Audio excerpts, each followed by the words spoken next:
Telugu big boss season 9లో ఆరోగ్యం బాగోలేక వెళ్లిపోయిన ఏకైక contestant Ayesha. అదే వారం పచ్చళ్ల పాప రమ్య మోక్ష కూడా ఎలిమినేట్ అయింది. అయితే తాను కూడా బిగ్ బాస్ హౌస్ లో అనారోగ్యంతో బాధపడ్డానని, అవేవి షోలో చూపించలేదని చెప్తుంది. ఈ మేరకు ఇన్స్టాగ్రామ్ స్టోరీలో పలు పోస్టులు పెట్టింది. అందులో రమ్య ఏమందంటే, నా లుక్స్ పై కామెంట్స్ చేస్తూ మీమ్స్ వేశారు. వాటిలో కొన్ని నేను చూశాను. నాకు థైరాయిడ్ ఉంది. బిగ్ బాస్ కోసం డైట్ స్కిప్ చేశాను. ఇంతలో టాన్సిల్స్ అయ్యాయి. దానివల్ల గొంతు కింద దవడ ఉబ్బిపోయింది. సడన్ గా హైదరాబాద్ వచ్చి ఇక్కడ వాటర్ తాగేసరికి మరింత ఇబ్బంది పడ్డా. స్కిన్ ఇన్ఫెక్షన్ వచ్చింది. చేతులు, మెడ, మొత్తం శరీరం అంతా ర్యాషెస్ వచ్చాయి. కేవలం నీళ్ల వల్లే నాకు ప్రాబ్లం ఎదురైంది. ఇది చాలదన్నట్టు జంక్ ఫుడ్ తిని సోడా తాగటంతో హౌస్ లో విపరీతమైన జ్వరం వచ్చింది. డయేరియాతో బాధపడ్డా. ఇలా నా ఆరోగ్య సమస్యలేవి టీవీలో చూపించలేదు. అసలు బిగ్ బాస్ హౌస్ లో ఏం జరిగిందో త్వరలో వీడియో చేసి వివరంగా చెప్తాను. ఇప్పటికే ఆరోగ్యం నుంచి కోలుకుంటున్నా. మేకప్ వేసుకుంటే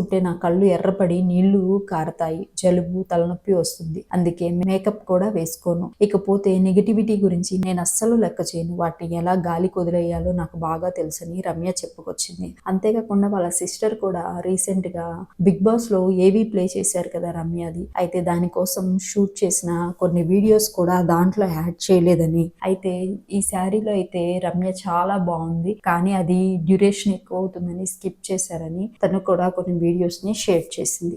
ఇంటికొచ్చి రాగానే ఒక గుడ్ న్యూస్ తో వచ్చింది. అదేమంటే 2 ప్రాజెక్ట్స్ కి సైన్ చేశాను. బిగ్ బాస్ ఏవీ షూట్ లో ఈ మాంటేజ్ షార్ట్స్ ని కట్ చేసేసారు. ఎందుకు కట్ చేశారు అని అడిగితే డ్యూరేషన్ సరిపోలేదు.